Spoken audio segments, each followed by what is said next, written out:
I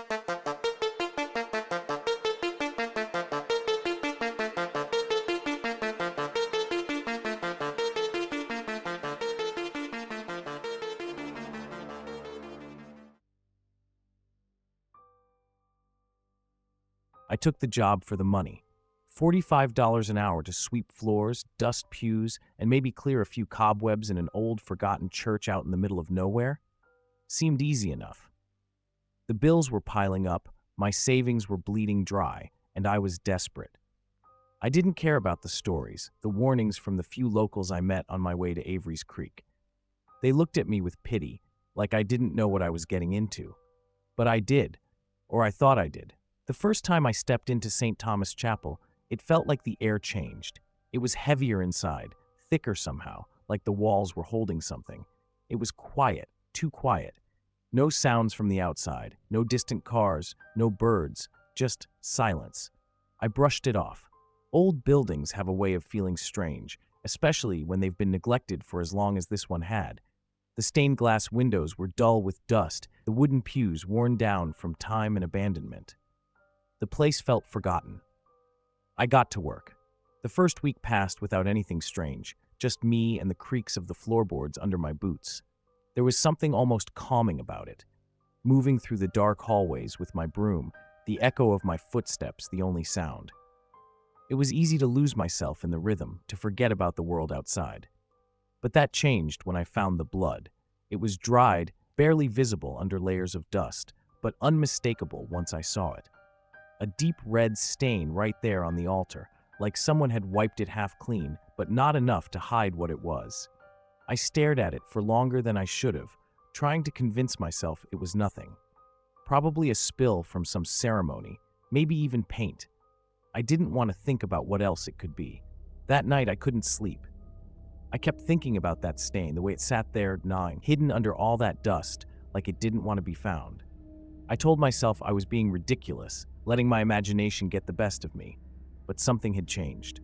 The next day, the silence of the church didn't feel calming anymore. It felt watchful, like there were eyes in the dark corners, just out of sight. I heard the first whisper on the third night. I was in the back hall, sweeping, and I heard it, soft, almost like a breath, but it said my name, Owen. I stopped cold, my heart pounding, but there was no one there. The hall was empty, just like it always was. I told myself it was nothing. Echoes. Maybe my mind playing tricks on me, but the feeling stayed, crawling under my skin, making me wonder what the hell I'd really walked into. By the time the second week rolled around, I had convinced myself the whisper was just in my head. Lack of sleep, nerves about the job, all that stress building up. I tried to push it down, bury it, but the church wouldn't let me forget. The silence in there had shifted again. It wasn't just heavy, it was suffocating, pressing in on me as I moved from room to room. No matter where I was, I felt like I wasn't alone. I'd tell myself it was nothing, but I'd still find my eyes darting to the corners, to the dark spaces where the light didn't quite reach. There were moments when the air felt colder too. Not a normal kind of cold. This was different, like something had slipped into the room with me, brushing past without a sound. I'd stop, listen, but there was never anything to hear. Just my own breath, shaky and loud. One night, while I was in the church library, cleaning the shelves that hadn't been touched in years, I found it, the hidden door. I didn't even know it was there at first. The wood paneling behind the bookshelf looked normal, just old and worn like everything else. But as I shifted the shelf to dust behind it, the edge of the panel caught my eye. It was out of place, just enough to make me curious. So, like an idiot, I pulled at it, and it moved. Behind the panel was a narrow door, the kind you see in old houses, tucked away where nobody's supposed to find it. It creaked open, and there was this rush of cold air that hit me straight in the face. I don't know why I went inside. Curiosity, maybe. Stupidity, more likely. The room was small, barely big enough to stand in, and it smelled old, damp, like something had been rotting away for years. There were symbols scratched into the walls, crude and jagged, like someone had been carving them in a hurry. In the middle of the room, on a small stone pedestal, was a book. A thick, leather-bound journal, its cover cracked with age. I hesitated. Every instinct told me to leave it, to walk away and pretend I hadn't seen anything. But I didn't. I picked it up. The leather felt rough under my fingers, worn and somehow wrong. As soon as I opened it, I knew this wasn't just some old church ledger. The handwriting was uneven, frantic. Whoever wrote this was terrified. The first few pages were nothing but scrawls in Latin, and though I didn't understand it, the words felt heavy, almost like they were pulsing off the page. I turned the pages, and that's when I saw it. A name, Father Gabriel McAllister, and right beneath it, something that made my stomach drop. The final ritual. The sacrifice was incomplete. The entity waits. I stared at the words on the page, the feeling of dread creeping up my spine. The final ritual. The sacrifice was incomplete. The entity waits. My hands felt cold, almost numb, as I flipped through the journal, hoping to find some explanation, something that would make this less real. But it didn't get better. It only got worse. The next pages were filled with descriptions of strange rituals, drawn symbols that made my head hurt just looking at them. Father Gabriel McAllister had been the priest here over a century ago, but from what I was reading, he wasn't just leading prayers. The rituals he performed weren't anything that belonged in a church. They were darker, twisted, sacrifices, blood offerings, meant to summon something. I slammed the book shut, the sound too loud in the quiet room. My breath was shallow, and I could feel my pulse in my neck, quick and uneven. I needed to get out of that room. The air felt thick, almost like it was choking me, pressing down on my chest. I shoved the journal back on the pedestal, trying to shake off the nausea that was creeping in. What the hell was going on here? I wasn't superstitious, never believed in any of this, but the church, it was different now. I couldn't deny it anymore. There was something here, something dark, something that had been waiting. The door behind me creaked and I spun around, heart leaping into my throat. No one was there, just the dark hallway, the faint flicker of light from the cracked window beyond. But I could feel it. The same presence I'd felt since I first set foot in this place. Watching, waiting. The hairs on my arms stood on end, and a chill ran through me, cutting deeper than the cold night air ever could. I forced myself to move, stepping out of the hidden room and pulling the panel shut behind me. It felt wrong, leaving the journal there, but I couldn't bring myself to take it with me. The further I got from that room, the more the silence of the church seemed to swell. Each step felt heavier, like I was being pulled back, like the church itself didn't want me to leave. I hurried my pace, trying to outrun the weight pressing in on me. By the time I reached the front of the chapel, the whispers had started again. Not loud, not clear, but there, hissing through the air, brushing against my ears, too faint to catch, but too real to ignore. My name spoken softly, over and over. I froze, eyes darting around, searching the shadows. My heart pounded so hard I could barely hear anything else, but the whispers grew louder, coming from everywhere and nowhere at once. I wasn't alone, I never had been, and now it was making itself known. I stood there, frozen, as the whispers wrapped around me like cold fingers. My name, again and again, each repetition a little louder, a little closer. I couldn't move. My feet felt glued to the floor, every instinct screaming at me to run, but my body refused to listen. My throat tightened and I swallowed hard, trying to steady my breathing. It felt like I was standing at the edge of something terrible, something ancient, and it was staring back at me. "Stop," I whispered, my voice barely audible, like saying it out loud would make it real. But the whispers didn't stop. They grew, swelling from the shadows, echoing through the empty church. I squeezed my eyes shut, hoping it would all disappear, that I could wake up and this would just be some horrible dream. But it wasn't. I could feel the weight of the air pressing against my skin, could sense the dark presence shifting around me. When I opened my eyes, the room was darker than before. The dim light filtering through the stained glass windows was barely enough to make out the shapes around me, but I could see the shadows moving now. They weren't subtle anymore. They slithered across the floor, twisted along the walls, dancing in a way that defied any explanation I could think of. I felt like a prey cornered, waiting for something to lunge out of the dark. I don't know what pushed me forward. Maybe it was fear, maybe it was just the instinct to survive, but I moved. My legs were stiff, heavy, but I forced them to take one step, then another. The whispers followed, always just behind me, always just out of reach. I made it to the altar and grabbed the closest thing I could find, a rusted candlestick. Like that would help. It was pathetic, but it gave me something to hold on to, something to ground me in the middle of the nightmare. Then I heard it. A laugh. Not a human laugh. Something hollow, mocking, like the sound was being pulled from the walls themselves. I spun around, my breath catching in my throat, and that's when I saw him. In the back of the church, near the last row of pews, a figure stood, half shrouded in shadow. Tall, gaunt, with features I couldn't fully make out, but the outline was unmistakable. It was a man, Father McAllister, or whatever was left of him. My chest tightened as I took a step back, gripping the candlestick like it was the only thing tethering me to reality. The figure didn't move, didn't advance, but I could feel its gaze. The whispers had stopped, replaced by a silence so thick it felt like the air had been sucked out of the room. It was just me and him. My heart was pounding so loud I thought it might burst. "What do you want?" I managed to choke out, the words barely a breath, but the figure said nothing. It just stood there, watching, like it was waiting for something. I stared at the figure, the grip on the rusted candlestick tightening until my knuckles went white. Father McAllister, or whatever he had become, didn't move. He just stood there, half in shadow, watching me with those hollow eyes that felt too deep, too empty. The air was thick with the kind of silence that made you feel like you couldn't breathe. My mind raced, trying to piece together an escape, but there was nowhere to go. Every part of me screamed that I was trapped. I took a shaky step backward, my heartbeat loud enough to drown out any thought of reason. I felt the altar press into my back, cold and unmoving, as if it was reminding me there was no way out. He was still there, his outline sharper now, the darkness shifting slightly around him. For a brief second, I thought I could make out the shape of his face, sunken, decayed, like a man who had been lost to time but was never allowed to rest. "Why? Why are you here?"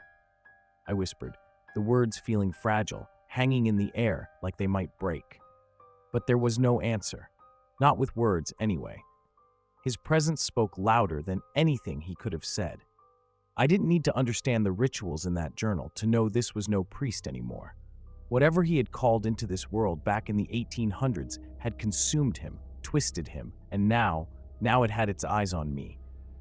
The shadows around him seemed to pulse, creeping closer, and that cold laugh echoed again. My skin prickled with the unmistakable sensation of being hunted. I knew then, in that moment, that leaving wasn't an option. Not really. Whatever had been summoned here wasn't going to let me walk out. The thought cut through me like a knife, a terror that rooted itself so deep I felt my knees tremble. I couldn't stand there waiting for it, waiting for him. I had to do something, anything. My eyes darted around the church, frantic, looking for something to break the tension. My gaze landed on the altar, specifically the old wooden Bible stand in front of it. It was thick, worn from centuries of hands turning those pages. Without thinking, I reached out and yanked it, toppling the stand to the floor. The sound cracked through the air like a gunshot, shattering the silence. But McAllister didn't flinch. He didn't even move. But something did happen. The walls groaned. The stained glass windows began to rattle in their frames, and I felt the floor beneath my feet tremble, like the church itself was alive and reacting to my defiance. The shadows twisted, moving faster now, swarming the figure until he was barely visible. And then, for the first time, McAllister spoke. "You woke it." The words were low, almost guttural, but they echoed in my head, filling every corner of my mind. I didn't need him to explain what it was. I could feel it, an ancient hunger, something so old and so far beyond human understanding that the fear alone was enough to swallow me whole. It had been waiting, biding its time, and now it was awake. The truth hit me like a wave of nausea. McAllister hadn't summoned this thing to control it. He had summoned it to feed it. And now, standing in that cursed chapel, surrounded by the dark and the cold, I realized that I wasn't just a witness to the horror. I was its next meal.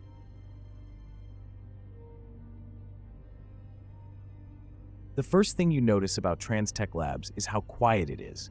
Not the kind of quiet you expect from an abandoned facility, but something deeper. It's the kind of silence that feels unnatural, almost wrong. The air feels heavier when I walk inside, like it's pressing down on me, trying to squeeze the breath out of my lungs.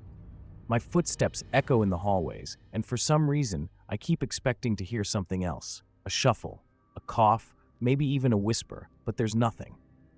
I was hired to go through the old research files, dig up anything of value. It sounded easy enough on paper, and honestly, I needed the job. They didn't tell me much about what happened here before it shut down, only that TransTech used to be a hub of cutting-edge research. They left out the part where it feels like you've stepped into someone's forgotten nightmare. The walls are yellowed, stained with water damage and time, and the lights flicker just enough to make my eyes ache. Today is only my third day, and I'm already regretting taking this gig. I've been assigned to work alone in a room full of ancient equipment, dusty computers, broken monitors, and files stacked so high they might as well be from a different century. The first 2 days were uneventful, just me and the documents, reading through notes on failed projects and experimental data that doesn't make much sense. But today, I noticed something: the cameras. At first, I thought they weren't working. Most of them are covered in dust, pointing at nothing but empty hallways and dark corners.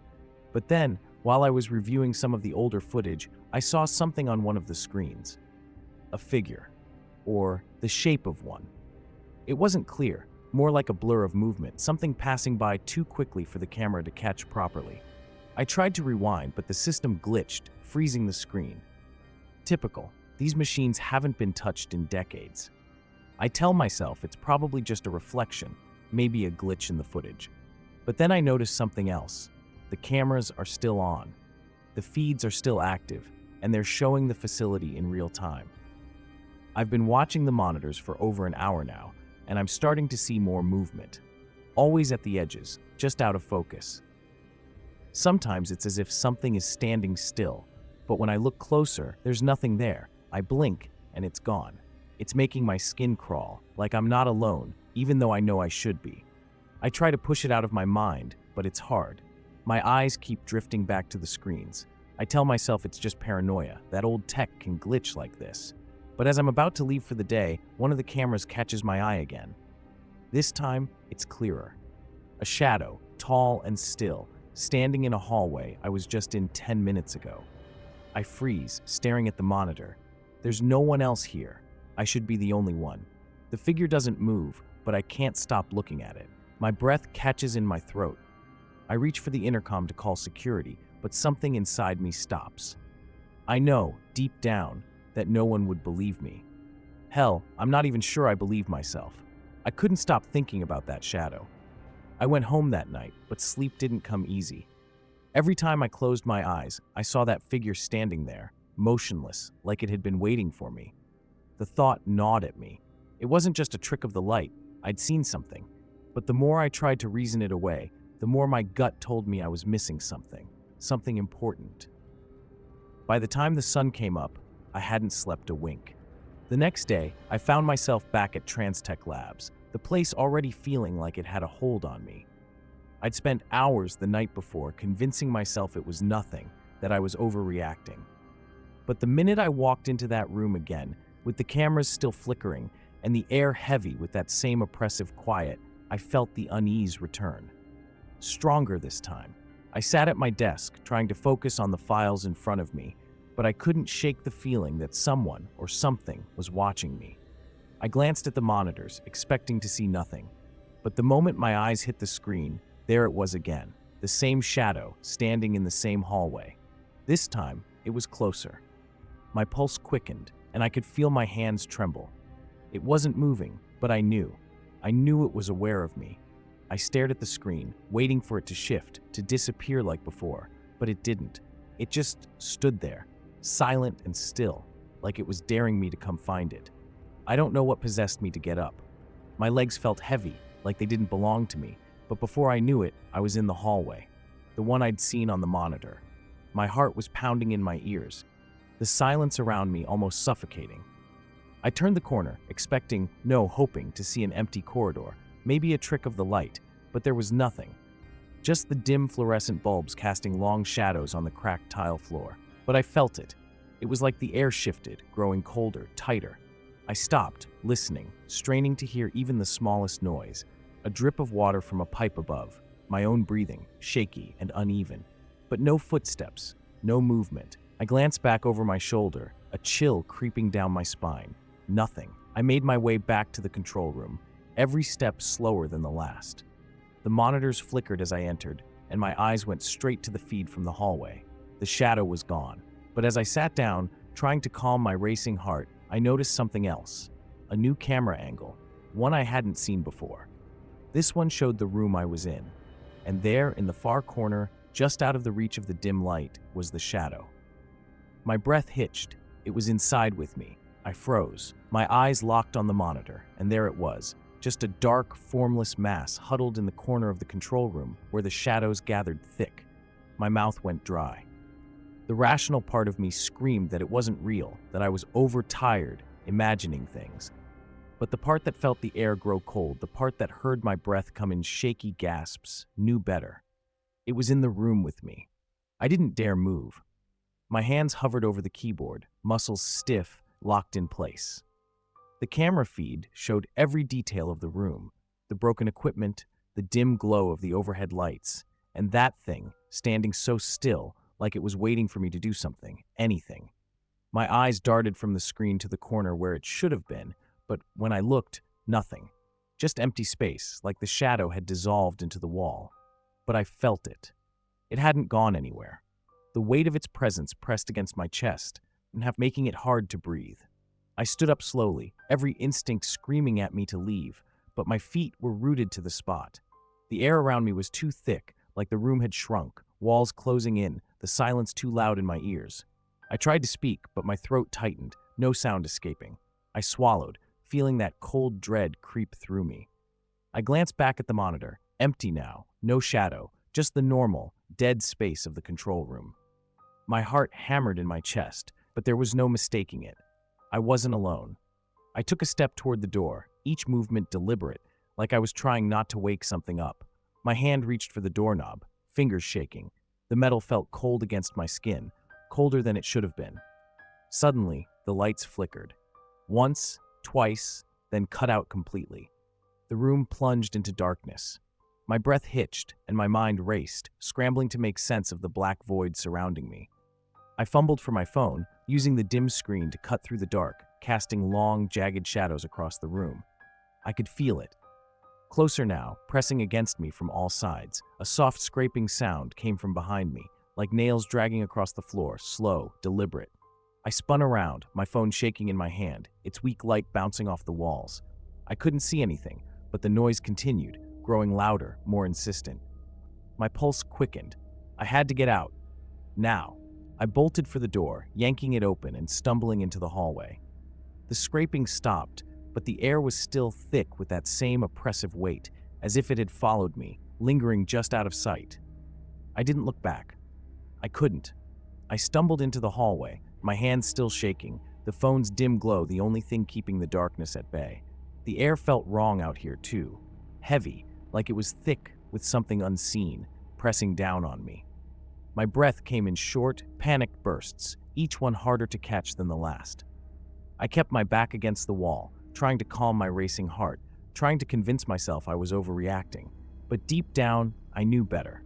Whatever had been in that room wasn't gone. It was just waiting. Watching. I could feel it. I needed to leave, to get out of that place, but my legs felt like lead. Each step forward took too much effort, like I was wading through quicksand. The hallway stretched out ahead of me, too long, too dark. I held the phone up, but the beam barely cut through the shadows. I kept moving, slow, deliberate, trying not to make a sound. My mind raced, trying to piece together what I'd just experienced. That thing, whatever it was, had been there. It was there, and now it was following me. A sudden noise behind me made my whole body tense. Something shuffled, like fabric brushing against the floor. My pulse spiked, and I spun around, shining the light into the darkness. Nothing, just the empty hallway. But I wasn't alone. I knew that now. The presence lingered, hanging in the air, close enough to touch. I could feel it on my skin, a cold prickle running down the back of my neck. "I'm not imagining this," I whispered to myself, my voice barely audible. I wasn't sure who I was trying to convince. It's real. The walls felt like they were closing in, pressing me toward the door at the end of the corridor. Every step felt like a mile, my body fighting the urge to run, to bolt out of that cursed building. But I couldn't run. Not yet. I needed to know what was happening here.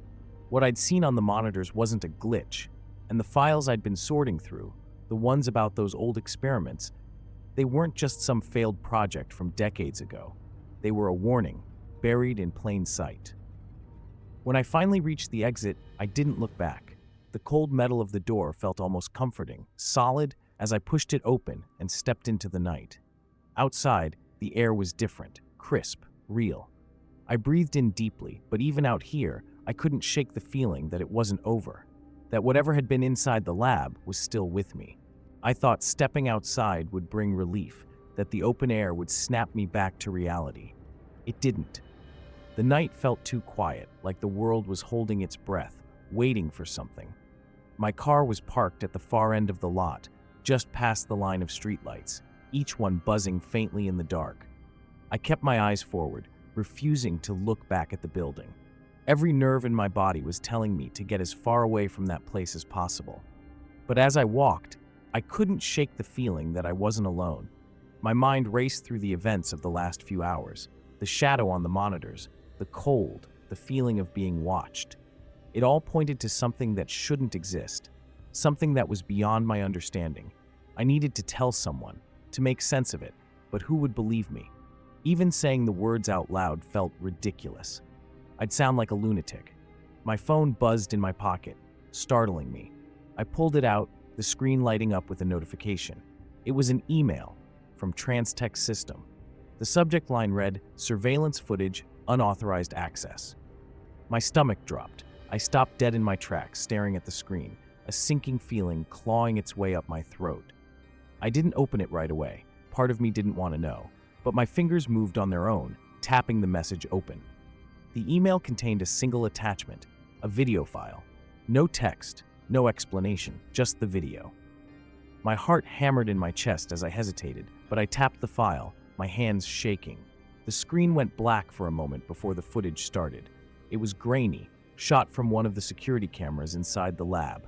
I recognized the hallway immediately, the same one I'd walked through just minutes ago. At first, the screen showed nothing but the empty corridor, dimly lit by the overhead lights. Then, I saw myself, walking cautiously, phone in hand, just as I had moments before.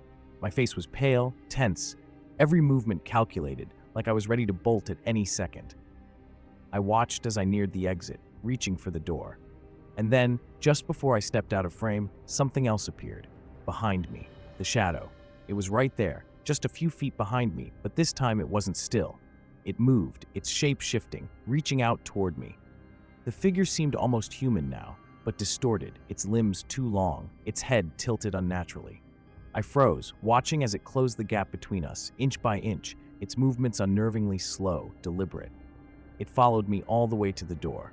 The video ended abruptly, and I just stood there, staring at the blank screen, my pulse thundering in my ears. My head whipped around, eyes scanning the parking lot, searching for any sign of it. But there was nothing I could see, at least. But I knew it was still with me. When they called me about the Hammond job, I wasn't exactly thrilled. Cleaning up a factory before demolition? It sounded like just another paycheck.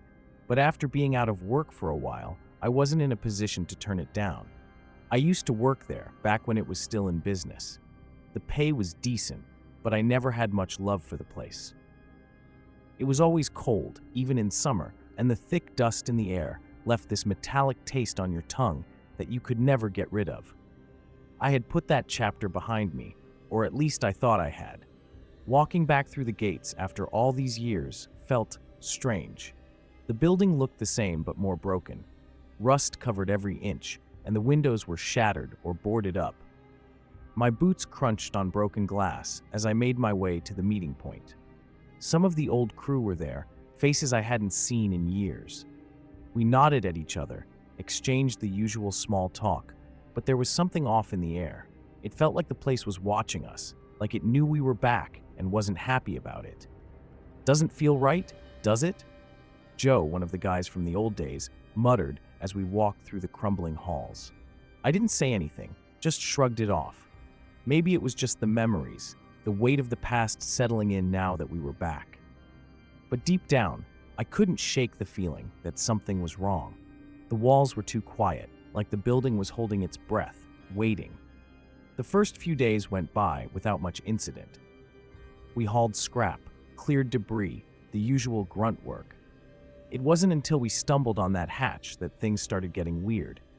We were clearing out the lower levels when one of the guys kicked a pile of junk aside and uncovered it, a rusted metal door, half buried beneath years of grime. It didn't look like it belonged. The hinges were too thick, the metal too solid compared to the rest of the factory's rusting skeleton. I remember standing there, staring at it, my gut churning for no reason I could explain. "Think it's just storage?" someone asked. I couldn't tell who. My head was already spinning. I didn't want to be the first to say what we were all thinking. That door wasn't just some old storage room. There was something about it, something we didn't want to find out, but we were too far in now. We had to open it. The foreman, Jack, gave the nod, and we pried it open, the sound of metal scraping metal echoing down the empty halls. The air that rushed out was damp and stale, like it hadn't been disturbed in decades. The tunnel behind the door was darker than anything I'd seen in that place. A heavy kind of dark, the kind that swallows light and makes your skin crawl. I took a step back, my instincts screaming at me to leave, to forget we ever found that door. But nobody moved. Not yet. The tunnel seemed to pull us in, like we were already trapped. We all stood there, staring into the tunnel.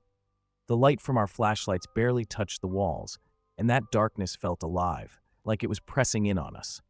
I remember feeling the hairs on the back of my neck stand up. Something deep down, primal, told me we should turn around, seal that door, and walk away. But no one said a word, not even Jack. It was like we were caught in some invisible pull. Something about that place demanded to be seen. Jack was the first to move. He stepped forward and without looking back muttered, "Let's get this over with." His voice sounded different, lower, more strained, like he was talking through gritted teeth. I followed behind him, my stomach twisting with every step. The air was thick down there, musty and damp, but colder than I expected. With each step, the tunnel seemed to stretch out farther, like it didn't want us to reach whatever was at the end. "Anyone else feel that?" Joe whispered, barely loud enough for us to hear. There was something in his voice, a tremor I'd never heard before. Joe wasn't the type to scare easily, and hearing him sound like that made me even more uneasy. We walked for what felt like forever, though it was probably only a few minutes. Then we saw it, the chamber. The tunnel opened up into this wide, low-ceilinged room, and the second we stepped inside, the temperature dropped even more. There was no draft, no air moving, just this sudden, bone-deep cold. I could see my breath fogging up in front of me, and I had to fight the urge to back away. Jack moved in further, shining his light around, and that's when we saw them. At first, I didn't know what I was looking at. Rows of shapes lined the walls, hunched over, still and silent. The light caught the dull sheen of metal, and it hit me. They were figures, humanoid, but twisted, grotesque. Iron statues, almost life-sized, bent into unnatural positions like they were frozen in the middle of some kind of agony. Their faces, if you could even call them that, were warped, stretched, like someone had tried to sculpt a scream into the iron itself. "Jesus Christ," someone muttered behind me. I wasn't sure who. I couldn't take my eyes off those figures. They weren't just statues. They couldn't be. The longer I stared, the more they seemed to shift, like their eyes were following us, watching. I heard a faint sound then, something I thought I imagined at first, a soft metallic creak, like old iron flexing. It came from one of the statues. I froze, my heart hammering in my chest. "Did you hear that?" I asked, my voice barely a whisper. No one answered. We were all standing there, waiting, listening. Then it happened again, louder this time. That creaking sound, followed by a faint scraping, like something heavy was shifting. The statue closest to Jack tilted ever so slightly, and for a split second, I swear I saw it move. Just a twitch, but enough to make my blood run cold. I couldn't shake the feeling that something was wrong with the air down there. It felt like it was pressing against my skin, not heavy exactly, but thick. Each breath came slower, like my lungs were working harder just to pull it in. Jack and Joe had gone quiet too, and I could feel their tension without even looking at them. The statues, or whatever they were, stood all around us, their iron limbs twisted in unnatural angles, like they were trying to break free from something invisible, holding them in place. "These can't be that old, right?" Joe's voice broke the silence, his flashlight flicking between the figures. He sounded like he didn't believe his own words. Jack didn't answer, but he kept moving deeper into the room, stepping over rusted debris and old tools scattered across the floor. He was always the one to push forward, to act like nothing could get to him. But I knew Jack, and I could see the way his hands were gripping his flashlight a little too tight. The sound came again, that same metallic groan, but this time it echoed, like something massive was shifting under the ground. My stomach dropped. It wasn't just one of those statues moving. There was something else, something bigger. I felt a knot of dread tighten in my chest, and for a moment I thought about turning back, walking away. But Jack wouldn't. He never did. "Mike," Jack called out, his voice low. He was staring at something ahead, his light fixed on the far end of the room. I followed his gaze, and that's when I saw it. In the corner, where the shadows seemed darker, more solid, there was a massive iron door. Old, rusted, with strange markings etched into the metal. It didn't belong in a factory like this. It looked ancient, like it had been there long before Hammond Iron Works was ever built. "That door's not in the blueprints," Joe muttered, his voice barely more than a breath. "What the hell is this place?" I didn't answer him. My eyes were locked on that door, and my mind raced with possibilities. Nothing good came from finding doors like that in places like this. I knew it. I could feel it in my bones. Jack, of course, moved toward it. "Let's see what's behind door number 1, he joked, but there was no humor in his voice. Just that same tense determination, the kind that gets you in trouble. I watched him as he reached for the latch, the metal creaking as his fingers curled around it. My heart pounded in my ears, and every instinct I had was screaming at me to stop him. But I didn't. I just stood there, frozen, as Jack gave the door a hard pull.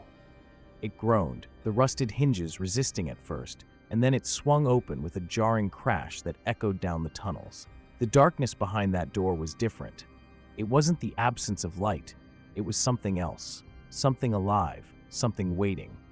And as the cold, damp air from beyond that door hit me, I knew we had crossed a line. As soon as that door opened, the air shifted.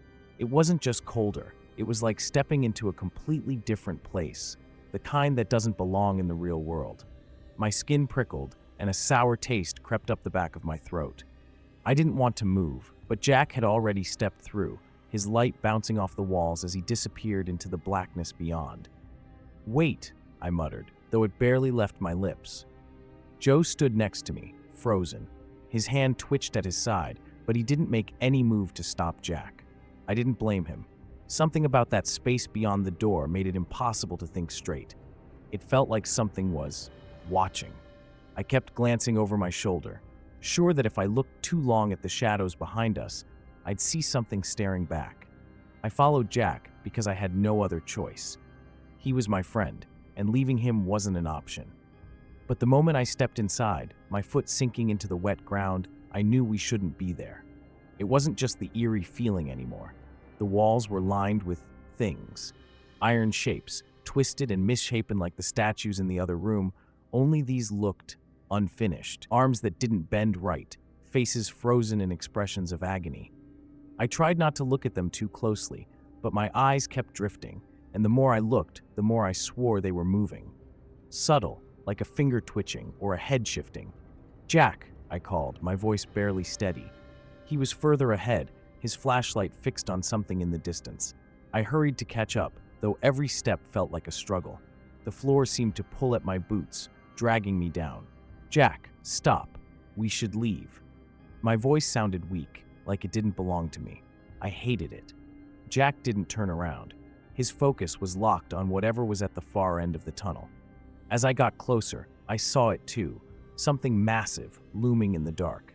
At first, I thought it was another one of those statues, but as my flashlight caught the edges of it, I realized it was different. The iron was smoother, polished, like someone had spent time crafting it. And then it hit me. The shape wasn't random.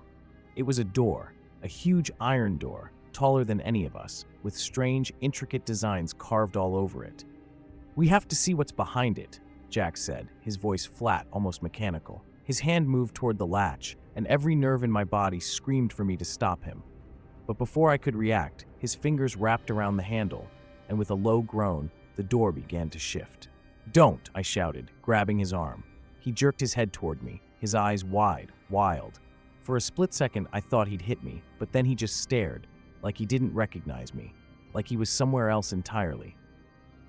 "You don't get it, Mike," Jack whispered, pulling his arm free. "This is it. This is what we've been looking for."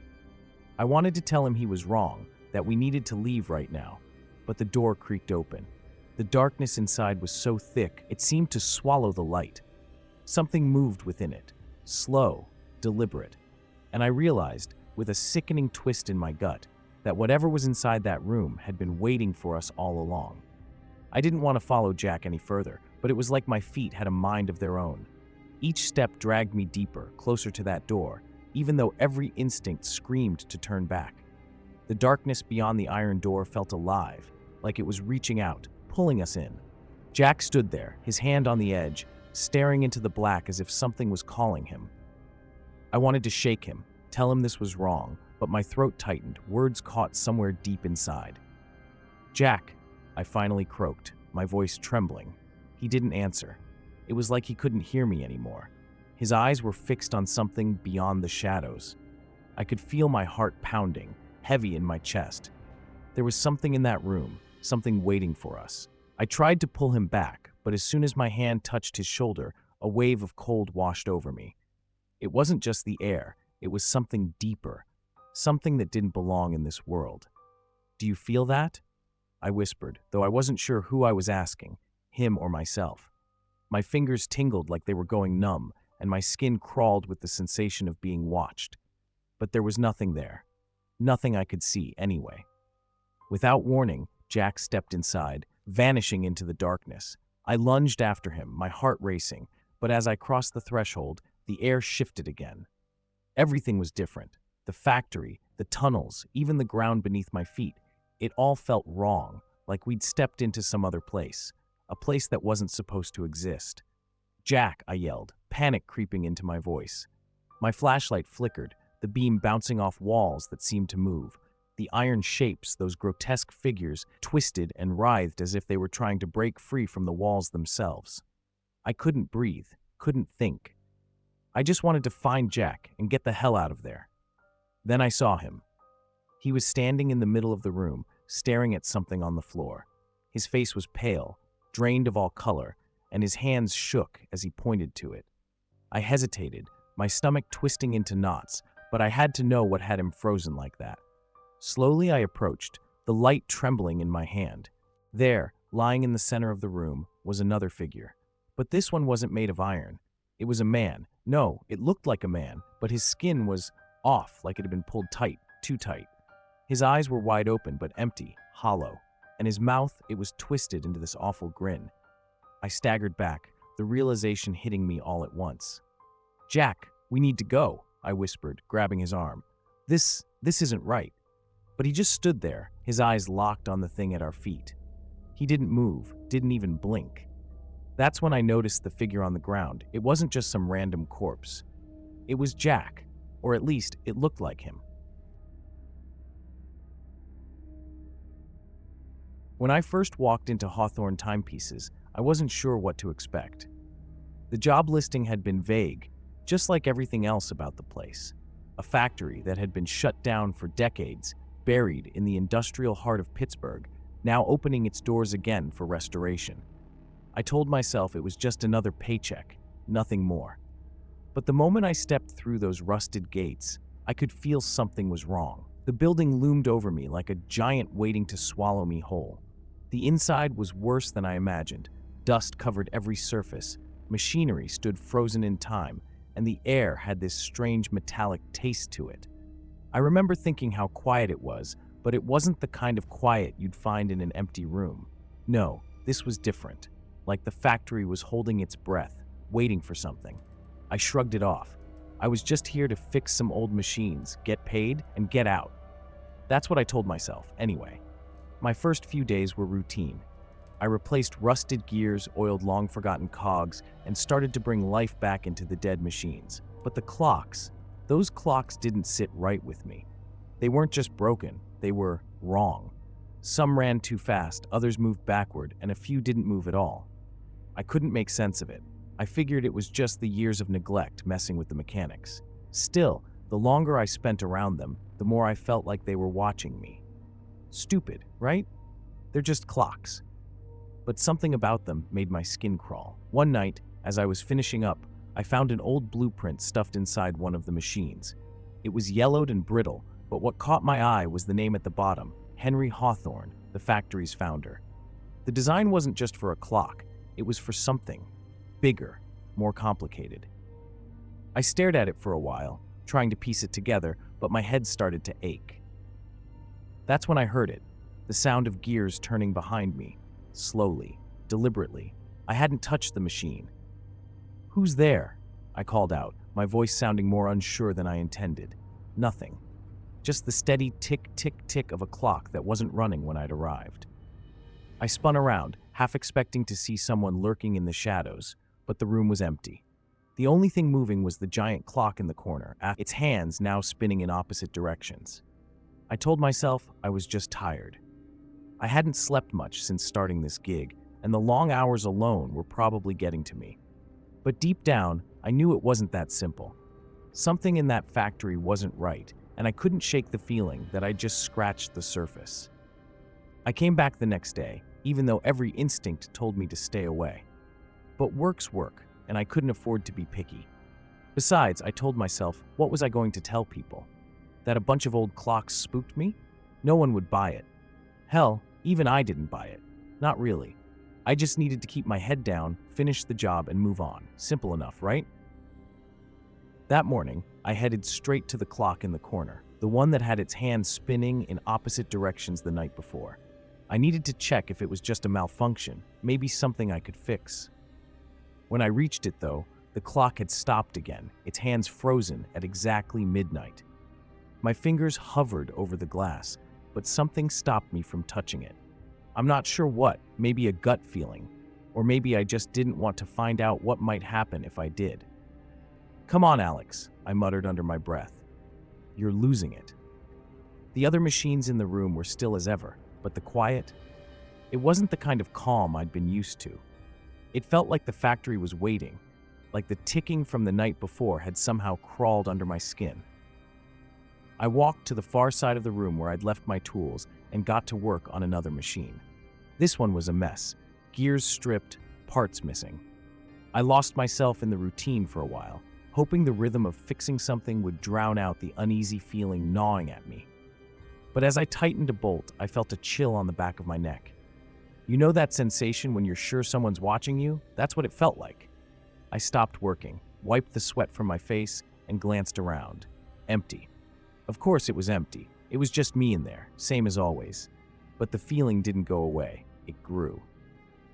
"Get a grip," I told myself again, but my voice sounded hollow in that huge room. I stood up, tools still in hand, and moved toward the back of the factory where a set of stairs led to the upper floor. I hadn't been up there yet. No need to. But now, for some reason, I felt drawn to it. Step by step, I climbed, the creaking of the stairs the only sound around me. When I reached the top, I found a small office, papers scattered everywhere, as if someone had left in a hurry. There was an old desk covered in dust, and next to it, something that didn't belong, a new, polished clock, perfectly clean, its ticking loud and steady in the silence. I stood there, staring at the clock. It looked out of place, too clean, too new for this decaying office.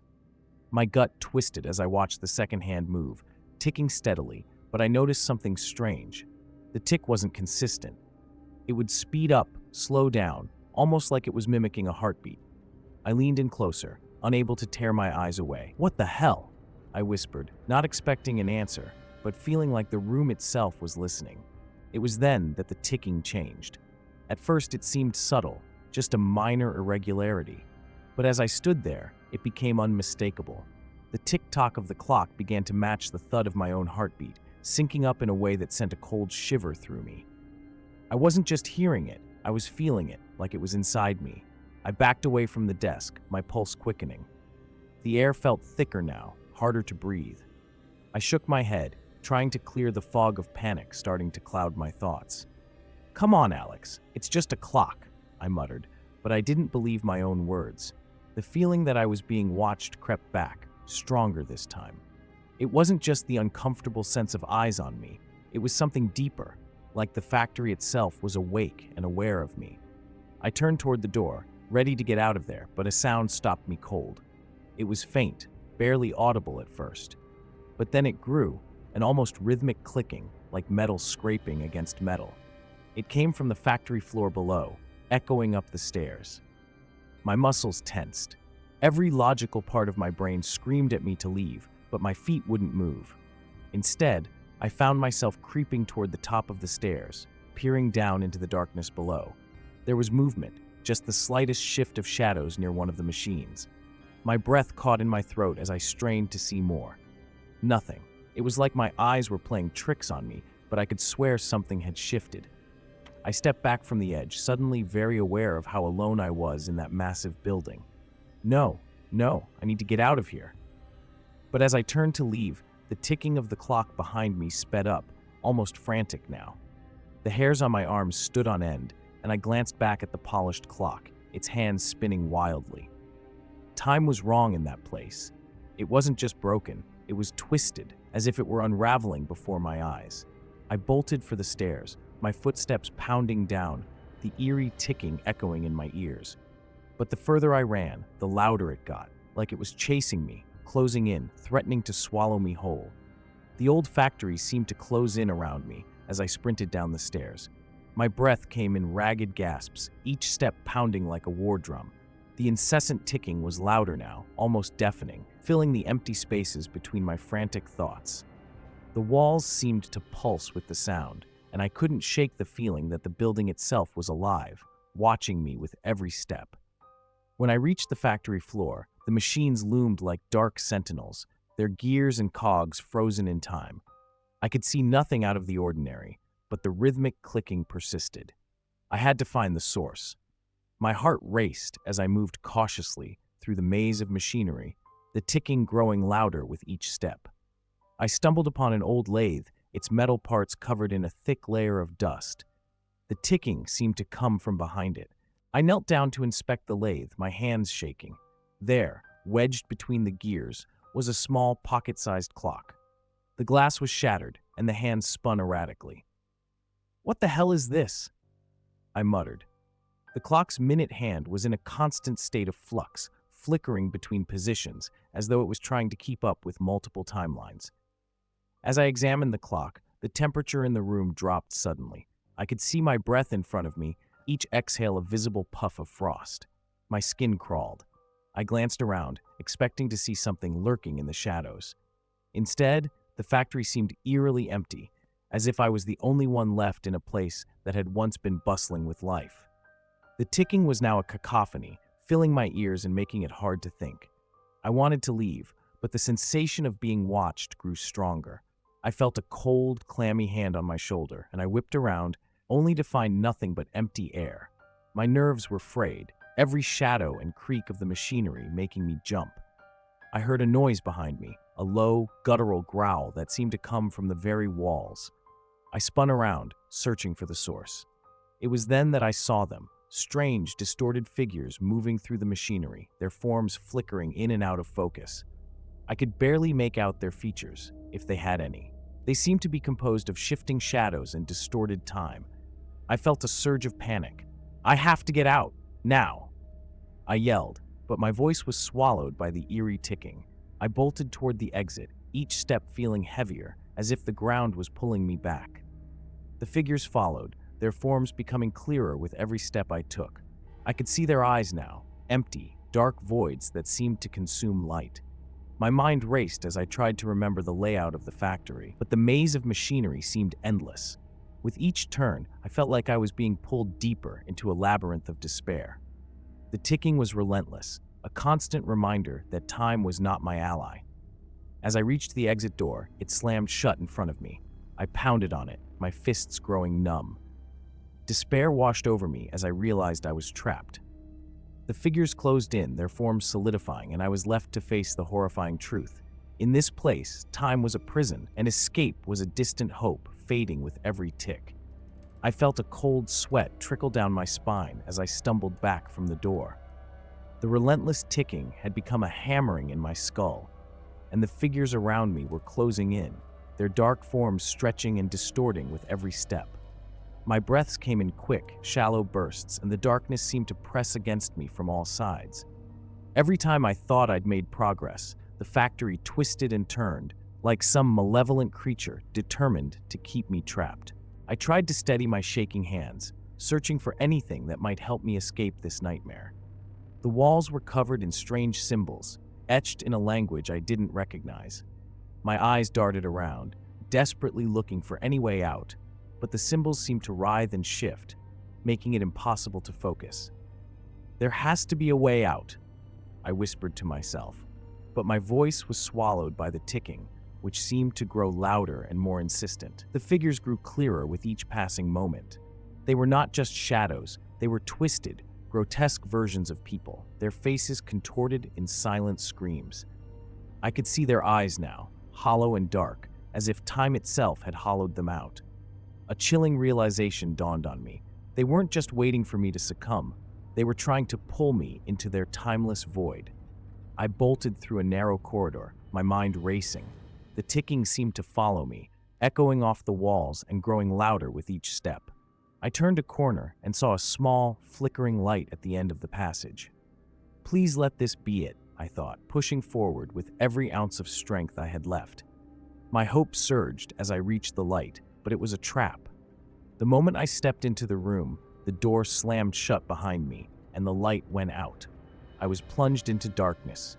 The ticking ceased abruptly, leaving me in a suffocating silence. My heartbeat pounded in my ears, and I groped around, trying to find the door. My fingers brushed against something cold and metallic. I fumbled for the switch, praying for even the faintest glimmer of light. The lights flickered back on, revealing a room full of old clocks, all ticking in chaotic rhythm. But it wasn't just the clocks. Each one had a face, my face, etched into the glass. They were all different, distorted and frozen at various times. I staggered back, realizing with horror that these clocks were capturing moments of my own life. My face stared back at me, in every possible state of panic and despair.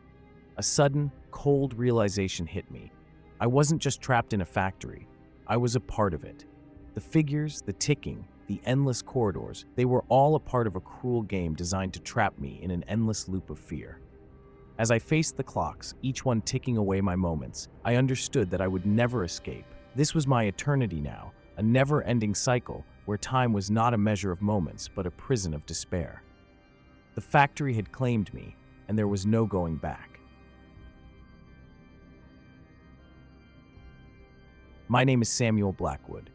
I'm a carpenter by trade, known for my skill with wood and my attention to detail. When I was hired to restore the old furniture factory, Elegance Works, I thought it would be just another job.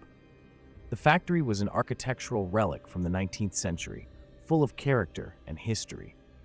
The owner wanted it brought back to its former glory, and I was the man to do it. I figured it'd be a straightforward project, a chance to flex my craftsmanship, and maybe uncover a few hidden gems along the way. From the moment I stepped inside, something felt off. The air was thick, almost heavy, and the factory's wooden beams creaked in a way that made the hairs on the back of my neck stand up. I tried to shake it off as a trick of the old building. Old wood, old noises, I muttered to myself, trying to stay focused. The place was filled with the kind of dust that had settled over years of neglect, and I had my work cut out for me. As I began sanding down a particularly weathered table, I heard faint whispers. At first, I thought it was just the wind playing tricks on me.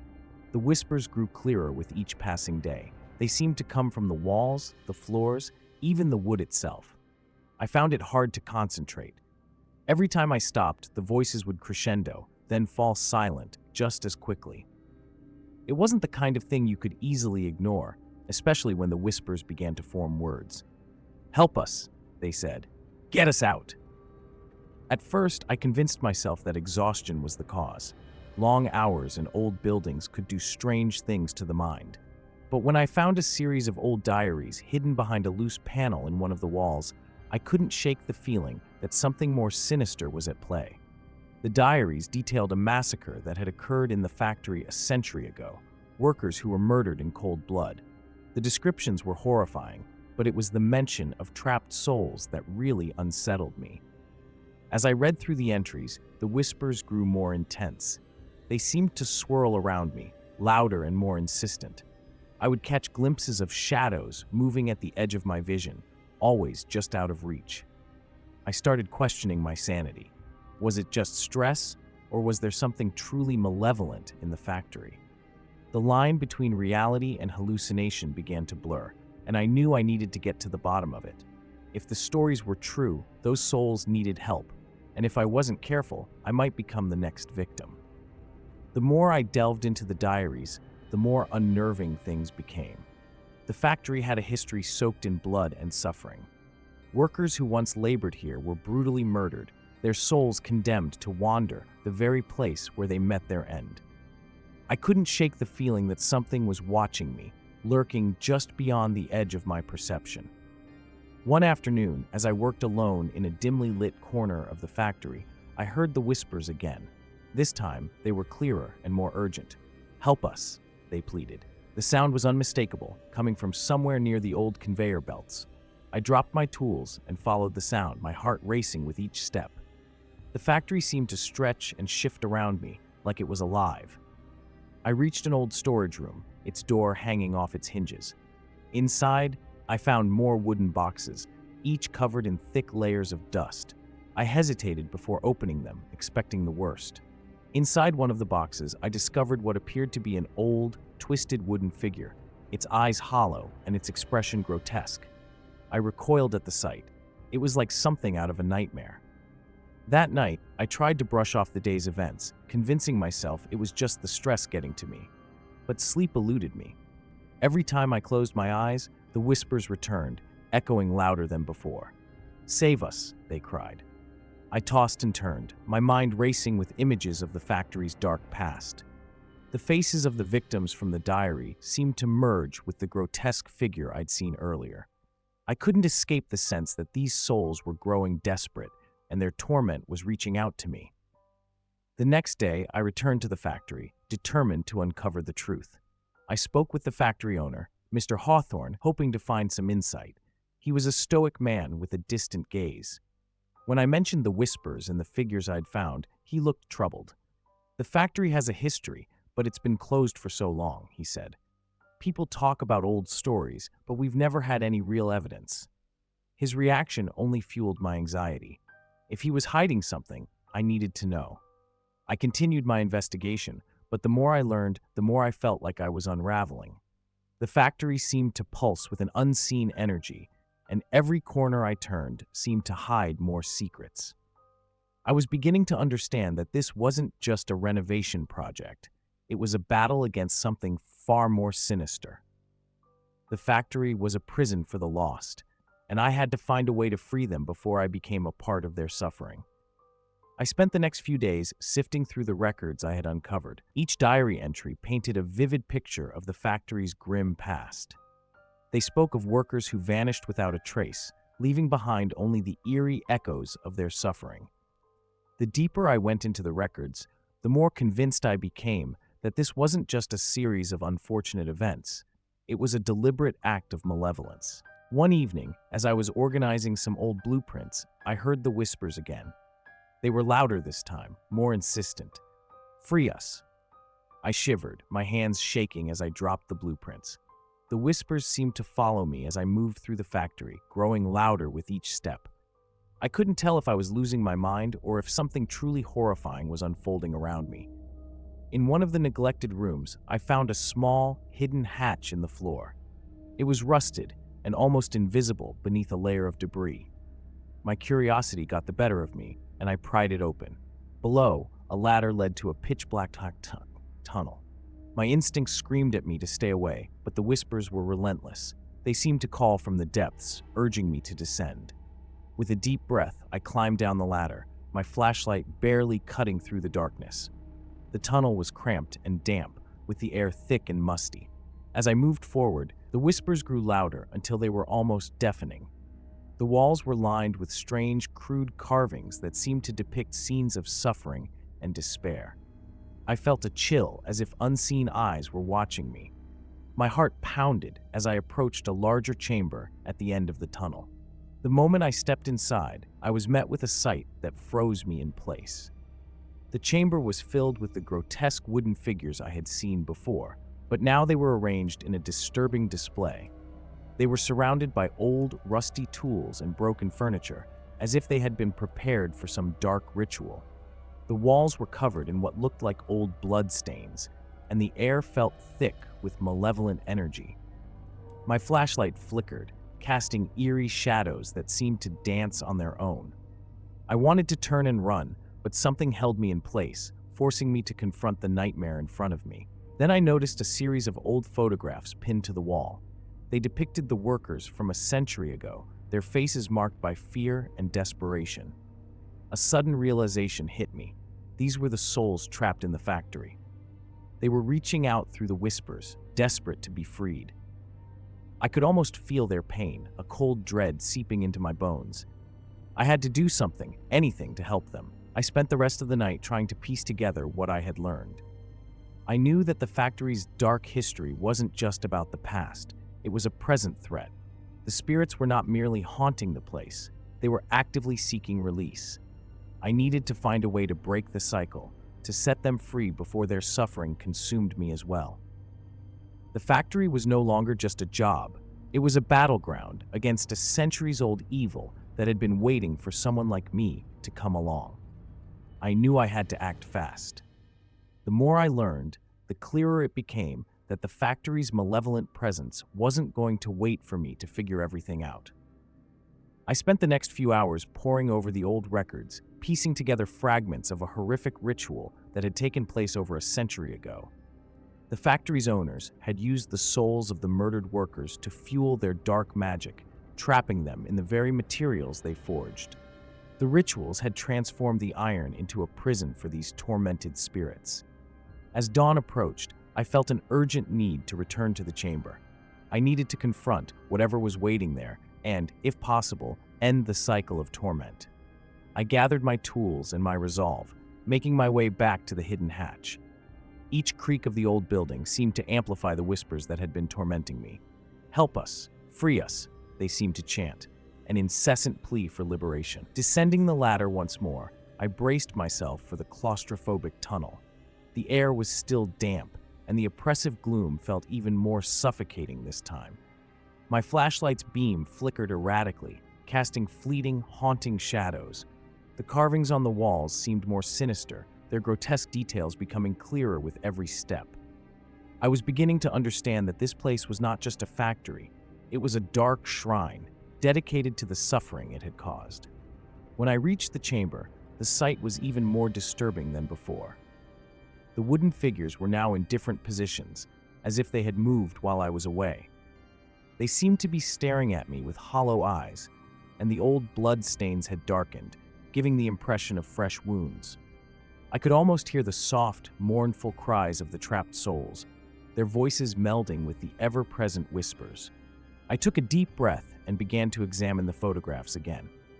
One image caught my eye, an old photograph of the factory's founder, standing proudly with a group of workers.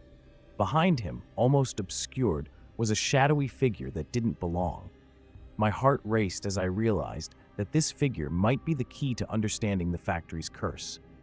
If I could identify this entity, perhaps I could find a way to confront it and release the souls trapped here. Hours passed as I searched for any clue that might help me. Finally, I discovered an old ledger hidden behind a loose brick. It contained detailed accounts of the factory's operations and, most importantly, notes on the rituals performed. The descriptions were chilling. They outlined how the factory's owner had performed sacrificial rites, binding the workers' souls into the iron. My stomach twisted as I understood the full extent of the horror. To end this, I had to disrupt the ritual's remnants and confront whatever entity had taken control. As I prepared to leave the chamber, a sudden rush of cold air made me freeze.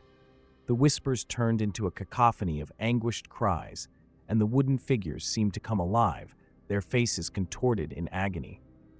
I knew then that the factory's curse was not just a part of the past, it was an active, malicious force that would not let me leave easily. My mind raced with fear and determination. I had to finish what I started, release the trapped souls, and escape before the factory claimed another victim. I took a deep breath, steadying my shaking hands. I had to end this. The air felt electric, charged with an energy that both terrified and compelled me. The anguished cries crescendo around me were like a storm, a warning that time was slipping away. I couldn't shake the feeling that the malevolent presence was watching, waiting for me to make a mistake. As I focused, I recalled the notes from the ledger, how the entity was bound to the very iron I had worked with. I had to break that connection. "Release us," the voices echoed, a chorus of despair that penetrated my thoughts. I could feel their desperation, their need for freedom washing over me like a wave. "You're our only hope." It was overwhelming, their collective sorrow swirling in the chamber, pressing against me from all sides. I moved to the center of the room, trying to find strength amidst the chaos. I began to chant the words from the ledger, my voice trembling but resolute. "I break this bond. I free you." Each syllable felt like a weight lifted, yet the responses grew more frantic, more chaotic. The wooden figures around me shifted, their grotesque features twisting into grotesque smiles, mocking my efforts.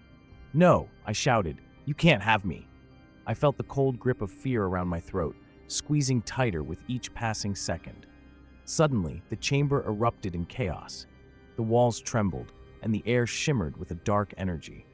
The figures started to convulse, their limbs jerking as if they were caught in an unseen force. I could barely keep my footing, and panic clawed at the edges of my mind. What had I unleashed? I was not only fighting for the souls trapped here, I was fighting for my own life. "I have to finish this," I cried out, the words spilling from my lips as desperation fueled my determination. As the chanting continued, I felt the temperature drop further, my breath visible in the frigid air. The whispers crescendoed into a deafening roar, drowning out my voice. It felt as if the very walls were closing in, the factory turning against me. Then, in the eye of the storm, I saw it, a shadow emerging from the corner, the dark figure I had glimpsed in the photograph. Its eyes glowed with a fierce light, piercing through the chaos like daggers. I froze, caught between fear and resolve. "Foolish carpenter," the figure hissed, its voice a blend of anger and sorrow. "You cannot free them. They are mine." My heart raced as I understood the truth. The entity had fed off their anguish, growing stronger with every soul trapped within the iron. It was a parasitic force, feeding on despair. "I won't let you take me too," I shouted, gathering every ounce of strength I had left. "I will set them free." With a final surge of power, I focused on the chant, willing my voice to carry above the tumult. I envisioned the souls breaking free, released from their torment. "I break this bond," I screamed, and in that moment, a blinding light erupted from the center of the chamber. The figures shattered into splinters, and the anguished cries morphed into a harmonious chorus of relief. As the light faded, I found myself on the floor, gasping for air. The factory was still, the oppressive energy dissipating. I had done it. I had freed them, or so I thought. Rising to my feet, I felt a cold breeze caress my skin, and I realized, too late, that the shadows were still there, lurking in the corners, whispering promises of eternal anguish. "You've set us free," a voice echoed softly, "but you've opened the door." My blood ran cold as I understood the implication. I hadn't just freed the trapped souls, I had unleashed something far more sinister, and now it was coming for me. When I first arrived at the Baltimore Railway Works, the place looked like a scene straight out of a forgotten era. The sprawling factory, with its rusting tracks and decaying buildings, seemed to hold its breath, waiting for something to happen. I was there to inspect the site for potential restoration, part of a larger project to preserve historical landmarks. As I walked through the main entrance, I couldn't shake the feeling that I was being watched. The shadows played tricks on my eyes, and every creak of the old building made me jump. My team, Sam and Emily, were just as uneasy, though they tried to keep their nerves in check. Sam, a practical guy, said, "This place gives me the creeps. You sure this is a good idea?" I gave him a reassuring smile, but I wasn't entirely convinced myself. The factory's history was a mix of grandeur and decay, with trains that had once been symbols of progress now lying dormant. The old engines, covered in dust and cobwebs, looked like they were waiting for a conductor who would never return. As we moved deeper into the factory, the sense of abandonment grew heavier. In one of the workshops, I found an old train that seemed strangely out of place. It was an antique, but it was in pristine condition compared to the rest of the factory. The interior was immaculate, almost as if someone had just cleaned it. The contrast between its shine and the surrounding decay struck me as odd. I felt a chill as I realized that the train was far too well maintained for a vehicle left to rot for decades. Emily joined me, her curiosity piqued. "Laura, this doesn't seem right. Why is this train here like this?" Her voice trembled slightly, betraying her unease. I couldn't answer her immediately. I leaned closer, inspecting the intricately carved woodwork and polished brass. The train looked like it had been frozen in time. The air in the factory felt thick, almost as if it was holding on to the past. Every sound seemed amplified. My footsteps echoed off the metal walls, and the distant clatter of something falling made me jump. I tried to focus on my inspection, but the eerie atmosphere made it difficult. As the sun began to set, casting long shadows through the broken windows, I had a growing sense of dread that we had stepped into something far more unsettling than a simple restoration job. I glanced at Sam and Emily, both of whom were visibly anxious. "Let's move on and check out the rest of the site," I suggested, though my voice felt strained. The strange train continued to haunt my thoughts as we ventured further into the factory, unaware of the dark history waiting to be uncovered. We decided to explore further, and that's when things took a turn. We followed a narrow corridor that led us to an old train car, its once vibrant paint now chipped and faded. The door was slightly ajar, as if inviting us in. I hesitated for a moment, feeling a chill creep down my spine. "You sure you want to go in there?" Sam asked, his voice barely concealing his own unease.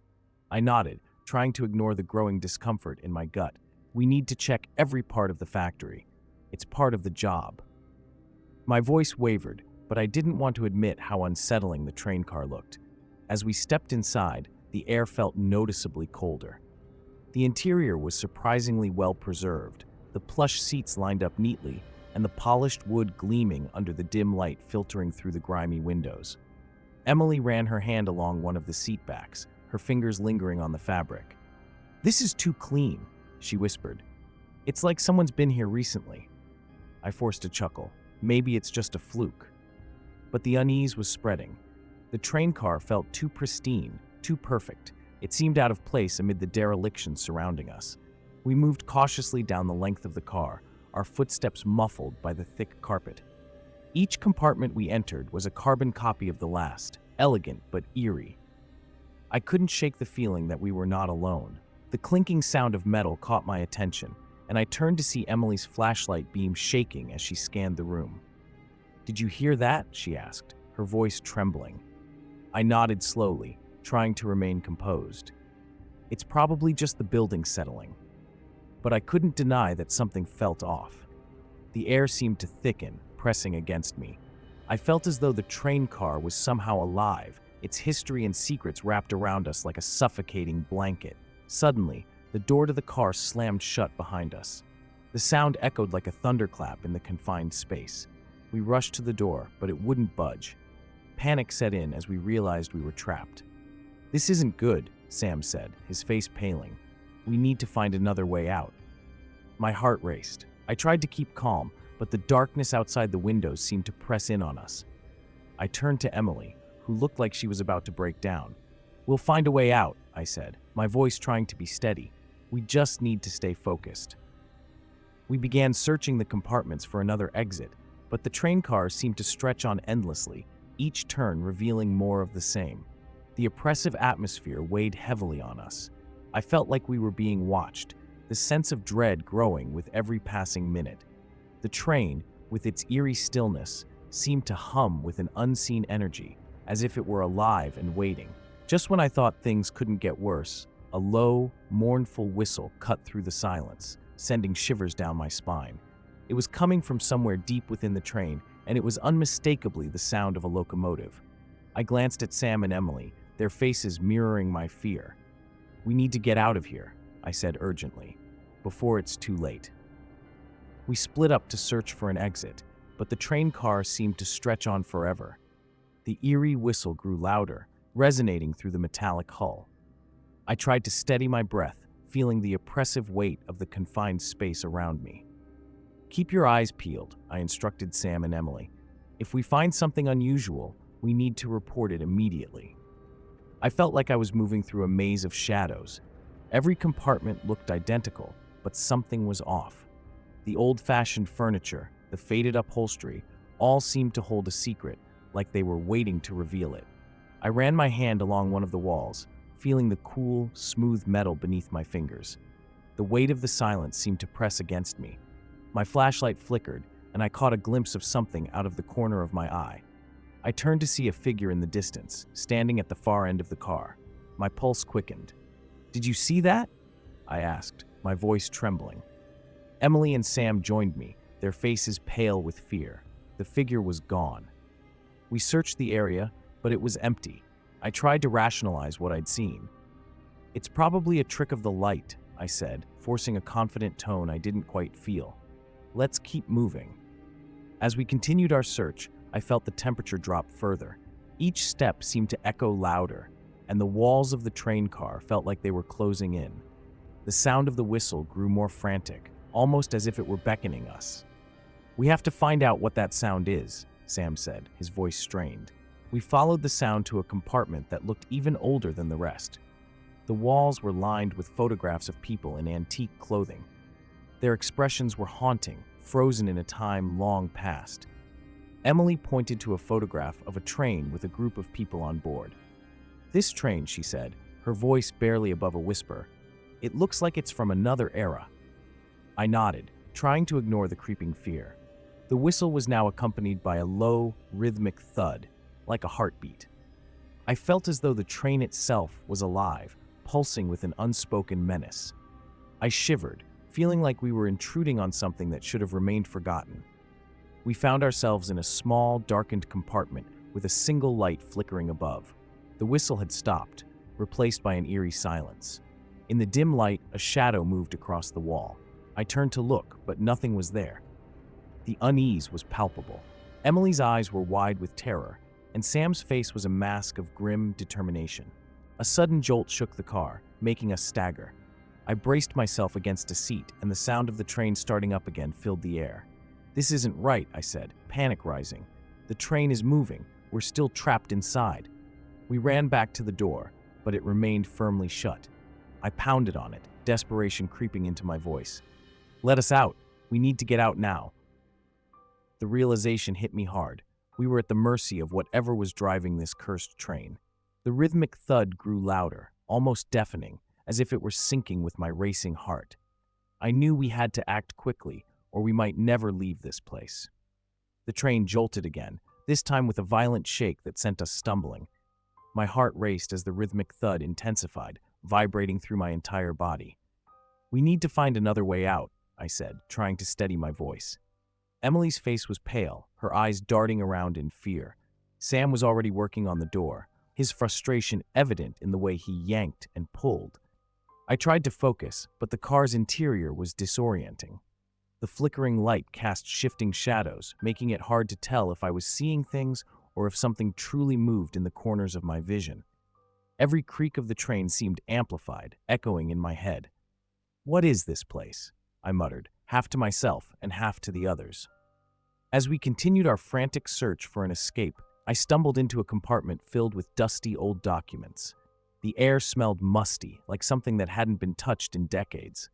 I picked up a ledger, its pages brittle and yellowed. My fingers traced the faded ink. The names and dates didn't make much sense, but one entry caught my eye: "The Last Journey of the Lost Souls." I turned to Sam and Emily, showing them the ledger. "Look at this," I said, This could be important. Emily's hand trembled as she glanced at the pages. "What does it mean, Laura?" she asked, her voice barely a whisper. Before I could respond, the train car shuddered violently, and the lights flickered out completely. In the pitch darkness, the sound of heavy breathing filled the air. I felt a cold sweat break out on my skin. "Stay close," I instructed, trying to sound more confident than I felt. In the dark, I heard the sound of footsteps approaching. I grabbed my flashlight and turned it on, but the beam only revealed empty seats and the grotesque shadow of the car's interior. The breathing grew louder, more erratic. I felt like we were being watched. "Can you hear that?" I asked, my voice strained. Emily nodded, her face ashen. Suddenly, the train came to a stop with a jarring screech. The lights flickered back on, but everything seemed different. The compartments were now filled with what appeared to be old passengers, their faces twisted in expressions of anguish. They were silent, but their eyes followed us with an eerie intensity. This isn't real, I thought, trying to convince myself as I reached for the door again. The ledger's entries were no longer a mystery, they were becoming a chilling reality. Each compartment we entered revealed scenes of tragedy, a child's toy in one, a blood-stained seat in another. It became clear that each car represented a different story of sorrow and death. The train was more than just a haunted relic. It was a conduit for the restless souls of those who had suffered on these tracks. "Let's keep moving," I urged, desperation creeping into my tone. "We need to find a way out before." Before what? I couldn't even finish the thought. The weight of our situation was pressing down on me, and the terror of the unknown was beginning to suffocate my rational thought. We pressed on, the ominous presence of the spirits growing ever closer as the train's ghostly journey continued. Part 5. The Final Revelation. The train's eerie glow illuminated the final car we entered, and I felt an unsettling chill creep over me. The atmosphere in this compartment was different, thicker, somehow more oppressive. The walls were lined with old photographs and faded newspaper clippings. Each image and headline told a story of violent events, disappearances, unexplained deaths, and fires. Emily's voice broke the tense quiet. "Laura, look at this," she said, pointing to a particular newspaper. The headline read, "Mysterious Disappearances Along the Baltimore Tracks." Beneath it were photographs of missing persons, their faces frozen in expressions of despair. "I think we're in more danger than we realized." I turned to Sam, who had been uncharacteristically quiet. His face was a mask of fear and resignation. "We need to find a way to stop this," he said, his voice cracking. "We've seen what happens in these cars. What if we're not just trapped? What if we're reliving their last moments?" A cold shiver ran down my spine. The thought of being a part of the tragedies that had unfolded on this train was unbearable. I felt a desperate need to escape, but the door seemed even more elusive now. "We need to get out before." My voice faltered as the lights began to flicker again. Suddenly, the air in the car grew frigid. The photographs on the walls seemed to shift, their eyes following us with an unsettling intensity. A new sound filled the car, a distant, mournful whistle. It grew louder, more insistent, and I realized it wasn't just a sound, it was a call. As the train began to move again, the scenery outside the windows morphed into a swirling vortex of darkness. I could barely make out shapes moving past, the blur of trees and distant shadows. The train was no longer on tracks. It was drifting through an endless night. My mind raced. "We're not just trapped physically," I said, more to myself than to the others. "We're trapped in a nightmare." Just then, I saw a figure at the end of the car, illuminated by the dim light. It was a man, dressed in old-fashioned railway garb. His face was obscured, but his eyes were visible, dark, hollow, and filled with a torment that made my blood run cold. "Help us," I cried out, but the figure only shook his head slowly. "No escape," he mouthed, his voice a hollow echo. I looked at Emily and Sam, panic setting in. "We need to get off this train now," I shouted. We tried the door again, but it was locked tight. My hands trembled as I pounded on it, but the door remained unyielding. The train seemed to be accelerating, the whistle growing deafening. In a moment of clarity, I remembered the ledger from the earlier compartment. I grabbed it, flipping through the pages desperately. The entries, written in hurried scrawls, spoke of a curse placed upon the railway by those wronged by the train's history. The only way to break the curse, one entry read, is to confront the specter of the conductor. The figure appeared again, closer this time. His eyes locked onto mine with an expression of profound sadness. It was then I understood the true horror. The train wasn't merely haunted, it was a prison for the souls of those who had died in its wake, including the conductor. The curse was not just about finding a way out, but understanding and accepting the tragic fate of those who had been wronged. As the train roared through the void, I faced the conductor's specter. I realized that the only way to escape was to acknowledge their suffering. I took a deep breath and spoke aloud. "I see you. I acknowledge your pain. I'm sorry." The train screeched to a halt, and the oppressive atmosphere lifted. The specter of the conductor nodded once, his eyes filled with a mix of relief and sorrow. The door creaked open, revealing a path back to reality. We stumbled out of the train, leaving behind the twisted history of the Baltimore Railway Works.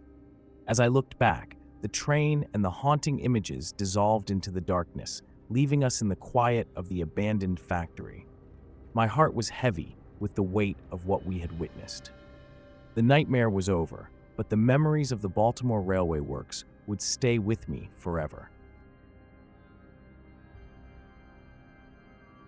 I'm David Fisher, an artist and sculptor known for my work with wood and stone.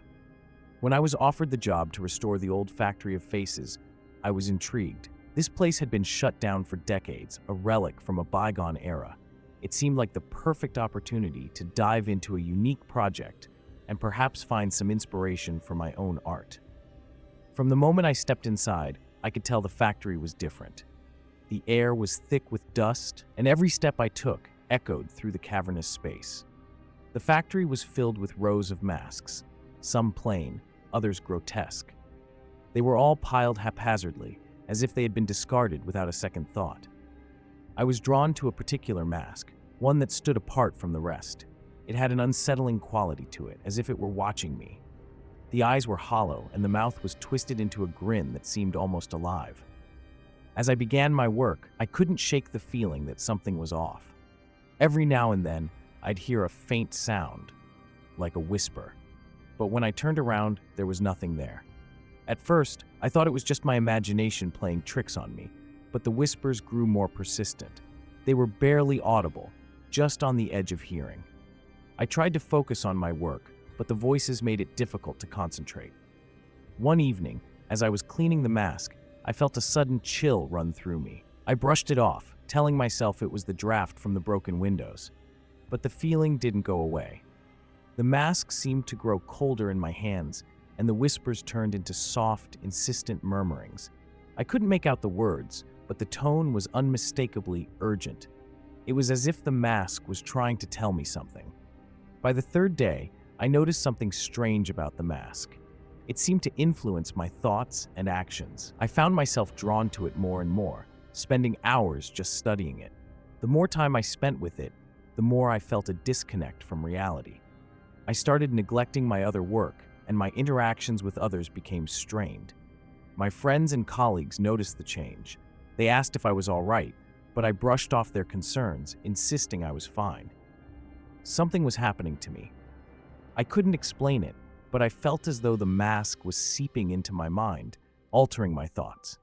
I decided to investigate the factory's history, hoping to understand why this mask was affecting me so profoundly. What I found was disturbing. There were old records and documents detailing secret ceremonies and rituals involving masks. It seemed these masks were used for more than just decoration. They were tools for control and possession. This was just the beginning. The more I uncovered, the more I realized the true nature of the mask's influence. It wasn't just a piece of art, it was something far more sinister. And as the days went by, I felt myself slipping further under its control. The factory's dark history was now entwining with my own reality, and I was becoming more desperate to escape the grip of the mask. But escaping seemed impossible when the mask had begun to dictate my every move. The more I worked with that mask, the more unsettling things became. I kept finding myself drawn to it. I would catch myself staring at it for hours, lost in its disturbing features. The whispers were no longer just faint echoes. They had become clear, almost urgent. Sometimes they seemed to come from the mask itself, urging me to listen, to understand. One night, I was alone in the factory, trying to clean up the mess I'd made. I remember feeling an icy breeze that seemed to come from nowhere. The lights flickered, and for a moment, the factory was bathed in an eerie half-light. It was then that I heard it clearly, a voice, distinct and almost pleading. "Help us." I jumped, my heart racing. I turned around, but the factory was empty, just as it had been. I took a deep breath, trying to calm myself. "It's just the wind," I muttered, but the voice had sounded so real, so close. I felt a shiver run down my spine. As days passed, my perception started to blur. I was losing track of time and began to feel as though I was constantly being watched. I tried to reach out to friends, but when I spoke about the mask, they looked at me with concern and disbelief. "David, maybe you need a break," one of them said. But I was too deep into this obsession to take a step back. I decided to dig deeper into the factory's history, hoping to find something that would explain the mask's influence. I uncovered old blueprints and dusty ledgers, revealing dark rituals performed with these masks. They were used in ceremonies to exert control over individuals, to manipulate and possess. My skin crawled as I read about the methods used to trap souls within these objects. The more I learned, the more desperate I became. I tried to distance myself from the mask, but it felt like a part of me was being pulled back, like a puppet on strings. I began having nightmares, visions of masked figures and twisted faces. The line between reality and nightmare was blurring. Every time I looked at that mask, I felt an overwhelming sense of dread, yet I couldn't bring myself to destroy it. Every creak in the factory seemed to echo louder, every shadow more menacing. I knew I had to escape, but I felt trapped. The mask wasn't just an object, it had become a force that was slowly consuming my mind. It was no longer just about finishing the restoration. It was about escaping the malevolent presence that seemed to be taking over my life. And I knew that if I didn't act soon, it might be too late. I couldn't shake the feeling that the mask was watching me. Every time I glanced at it, there was an unsettling sensation, like it was judging my every move. I tried to focus on my work, but my thoughts kept drifting back to that grotesque face. It felt as if the mask had become a part of my reality, not just an object in the room. One afternoon, I decided to take a break and walked outside for some fresh air. I needed to clear my head. The sun was setting, casting long shadows across the old buildings. As I leaned against my car, I noticed a figure in the distance, standing motionless. My heart raced and I squinted to see better. The figure vanished as quickly as it had appeared. I tried to convince myself it was just my imagination, but the image stayed with me, gnawing at my sanity. Back in the factory, I found myself unable to escape the influence of the mask. I was drawn back to it, compelled to handle it despite the dread it filled me with. The mask seemed to pulse with a life of its own. Its eyes, though lifeless, seemed to follow me. Every creak of the factory felt amplified. Every shadow seemed to stretch and warp unnaturally. I was trapped in a nightmare that I couldn't wake up from. The more I researched the factory's history, the more I uncovered about the rituals performed here. I found accounts of people being possessed, driven to madness by the masks. The records spoke of a dark force that had taken hold of the factory, something ancient and malevolent. The deeper I delved, the more I felt its presence closing in on me. Late one night, I heard something different. Voices, not whispers. They were louder, more insistent. I followed the sound, my hands trembling as I moved through the darkened corridors. The voices led me to a hidden room filled with more masks, each more disturbing than the last. The air was thick with a sense of wrongness. I felt a cold sweat break out on my forehead. It was then that I understood. The mask wasn't just affecting me, it was using me to fulfill its dark purpose. I could feel it pushing me towards a breaking point, urging me to complete whatever twisted plan it had. I needed to find a way to break free, but the mask's influence was growing stronger. My thoughts were no longer my own, and every step I took felt like I was sinking deeper into a trap. If I didn't escape soon, I feared I would be lost forever to the darkness that had taken hold of me. I felt like I was losing my grip on reality. The mask's hold on me was growing stronger, more insidious. It wasn't just affecting my thoughts, it was manipulating my actions, bending my will. I had to do something, but every attempt to break free seemed futile. One evening, I was working alone in the factory, the dim light from a single bulb flickering intermittently. The mask lay on the workbench, and its eyes seemed to gleam with an almost palpable malice. I could hear those voices again, but this time they were clearer, more demanding. They whispered to me, urging me to put on the mask. I resisted, fighting the compulsion, but the urge grew unbearable. "Why are you doing this to me?" I yelled at the empty room. "What do you want from me?" There was no answer, only the steady beat of my own frantic heartbeat. I grabbed the mask and held it at arm's length, trying to steady my breathing.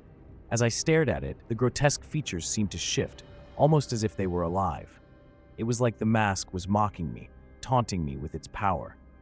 In a desperate bid to rid myself of its influence, I decided to destroy it. I grabbed a hammer from my toolbox, my hands shaking uncontrollably.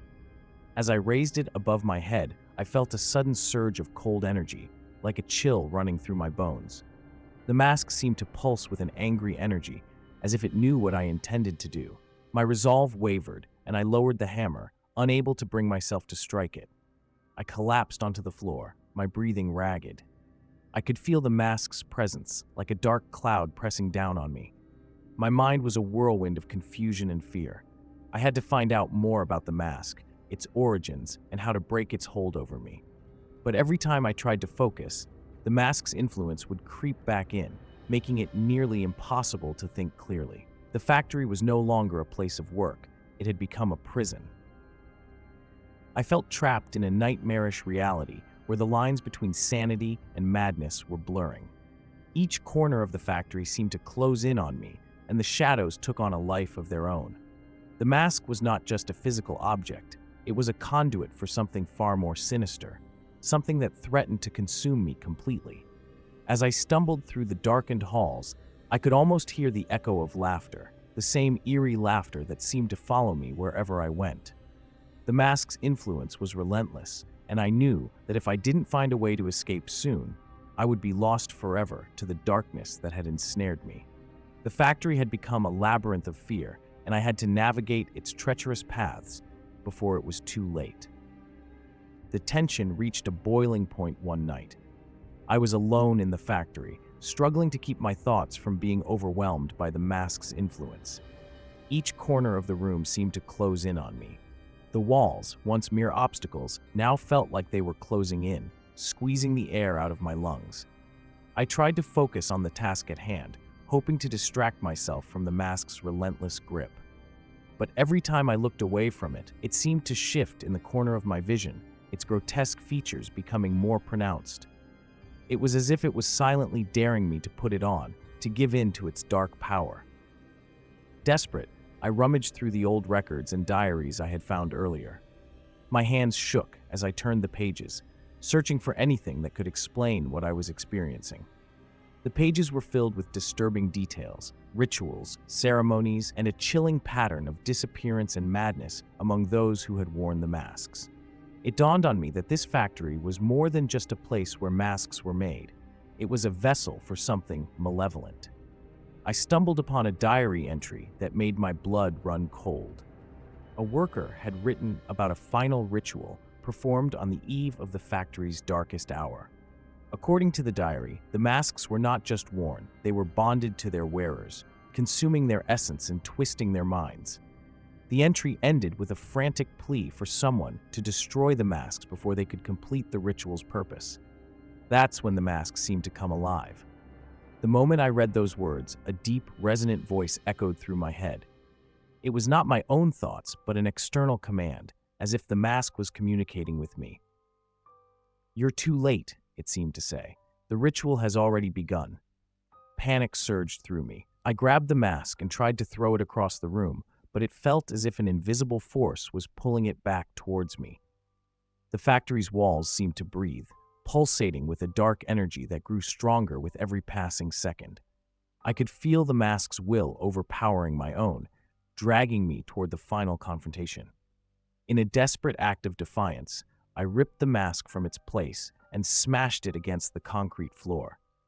Pieces flew everywhere, but the feeling of dread did not dissipate. Instead, the shadows in the room seemed to writhe and twist, coalescing into shapes that resembled faces contorted in agony. The laughter, that chilling laughter, filled the air, and I realized with horrifying clarity that destroying the mask might have unleashed something even worse. As I fled the factory, my mind reeled with the horrifying truth. The mask was a conduit, a vessel for a far more sinister force that now roamed free. The factory had become a breeding ground for terror, and I had unwittingly become part of its legacy. The factory's dark influence was no longer contained. It was out there, lurking in the shadows, waiting for its next victim. The real horror had only just begun. I'm Frank Harrison, and I've been retired from firefighting for a few years now. When they called me about the Richmond textiles factory, I was expecting an easy job, just shutting down some old fire suppression systems and getting out. They said the place had been abandoned for years, ever since a massive fire had turned it into a charred skeleton. I thought it was going to be a simple inspection, nothing more. Walking into that factory, I could already tell something was off. The place smelled like burnt wood and rust, a mix that clung to the walls and seemed to seep into my bones. It was a huge structure, dark and cavernous, with metal beams twisted like they were in the midst of some long-forgotten struggle. My flashlight cut through the gloom, but it felt like the darkness was waiting for me, as if it had a mind of its own. I started in the main office area, methodically checking the old fire alarms and sprinklers. It was all routine until I noticed something strange, an old hatch in the floorboards, partially hidden under debris. I pried it open with a crowbar, revealing a steep, dark well leading down into the unknown. It wasn't on any of the factory's blueprints. My curiosity got the better of me, so I decided to investigate further. Descending into the well was unsettling. The further down I went, the colder it became. The walls were slick with an oily residue, and the air was heavy with an almost tangible sense of dread. My flashlight barely penetrated the darkness, but I could make out strange markings on the walls, symbols and runes that looked ancient and out of place. My gut told me to turn back, but the mystery of what lay below pushed me onward. When I reached the bottom, I was greeted by an oppressive heat and a sight that made my blood run cold. Flames flickered in the corners of my vision, not like real fire, but more like a mirage of torment. Ghostly figures moved in the periphery of my sight, their faces twisted in agony. They seemed to reach out, their mouths open in silent screams. I had seen a lot in my career, but nothing compared to this. It was as if the well was a gateway to something far worse than anything I could have imagined. I felt a shiver run through me as I realized that I was not alone. The deeper I went, the more I felt watched, as though eyes were following my every move from the shadows. I tried to make sense of the visions, but they only grew more intense, overwhelming my senses. The well wasn't just a hole in the ground, it was a doorway to a place where suffering had no end. And I had a sinking feeling that I was about to find out just how deep the hellish truth went. I stood there stunned, trying to get my bearings. The heat in that underground chamber was unbearable, almost like standing too close to an open flame. My flashlight flickered, casting eerie shadows on the walls. The faces in those shadows seemed to shift and distort, as if they were reacting to my presence. I forced myself to breathe steadily, despite the suffocating atmosphere. I needed to understand what I was seeing. "This can't be real," I muttered under my breath, my voice cracking in the oppressive heat. I ran my hand along the wall, feeling the texture of the strange symbols etched into the stone. They were too intricate, too deliberate to be mere graffiti. What kind of ceremony had taken place here? A distant, unidentifiable noise made me jump. It sounded like a low, agonized moan that seemed to come from the depths of the earth itself. I could feel my heart pounding, not just from the exertion of the climb, but from sheer terror. I tried to shake it off, telling myself it was just the building settling. Still, every fiber of my being screamed at me to leave. I took a few hesitant steps forward. The flickering light of my flashlight revealed a series of iron rings embedded in the floor, rusted and covered in grime. They seemed to lead to a pit, smaller than the well, but still deep enough to swallow a person whole. What had they been used for? Each step I took was measured, trying to avoid disturbing whatever might be lurking in the shadows. Then, something unexpected happened. The air grew colder. I could see my breath misting in front of me. The flames from earlier reappeared, but they were different now, more defined, more intense. They swirled around, forming shapes and figures that seemed to reach out to me. I wanted to turn away, to flee, but my legs felt like they were rooted to the spot. I was entranced, unable to look away from the grotesque dance of fire and shadow. It dawned on me that the well wasn't just a place, it was a trap, a vessel for something malevolent. The faces I had seen before were now clearer, their expressions a mixture of anger and despair. I tried to shake off the paralysis and think logically. If this was some kind of gateway, then there had to be a way to shut it, to seal whatever had been unleashed here. But with every moment I spent in that infernal place, I could feel my grip on reality slipping, my thoughts becoming as twisted as the flames before me. I could barely catch my breath as I descended the ladder into the pit. The air grew hotter, making each inhale feel like I was breathing in molten metal. The descent seemed to go on forever. As I finally touched down on the grimy floor, I was met with an oppressive heat that made my skin prickle. The walls of this subterranean chamber were lined with dark, pulsating veins, as if the rock itself was alive. My flashlight beam cut through the oppressive gloom, revealing more of those disturbing symbols etched into the walls. They looked like some twisted form of writing, almost like a language that I couldn't understand but instinctively knew was meant to torment. I tried to ignore them, focusing instead on the iron rings scattered around.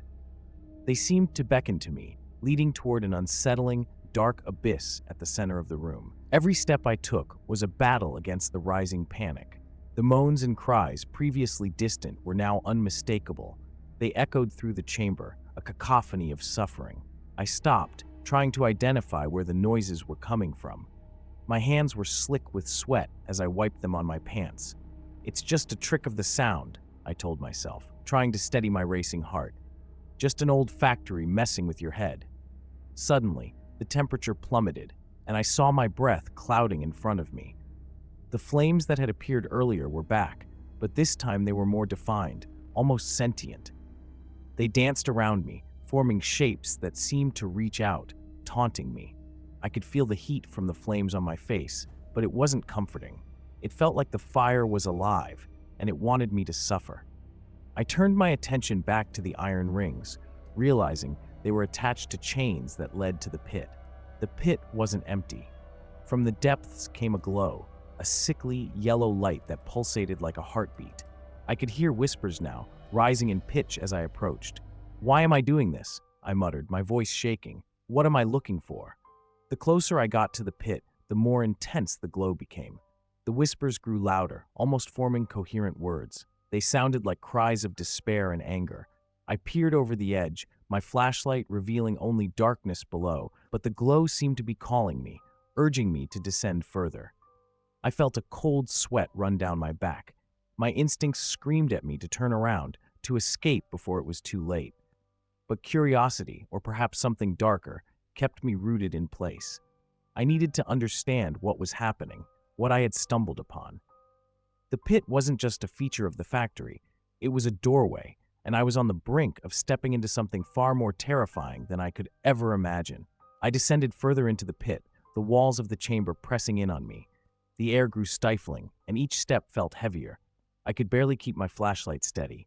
The flickering light revealed grotesque shapes twisted into the rock, as if the walls were alive with suffering. I wiped sweat from my brow, my mind racing. "This is insane," I muttered. "I shouldn't be here." The glow from the pit intensified, casting eerie shadows that danced around me. The whispers grew louder, almost shouting now. It felt like they were coming from inside my head, tearing at my sanity. I tried to block them out, focusing on the chains dangling from the ceiling. They rattled softly, though there was no breeze. Each rattle seemed to come with a sickening sense of foreboding. "What is this place?" I asked aloud, hoping to ground myself in reality. I edged closer to the pit's edge, fighting a wave of nausea. The light from below pulsed like a heartbeat. I could barely see anything in the depths, but the light seemed to beckon. I had to know what was down there, but fear was crawling up my spine.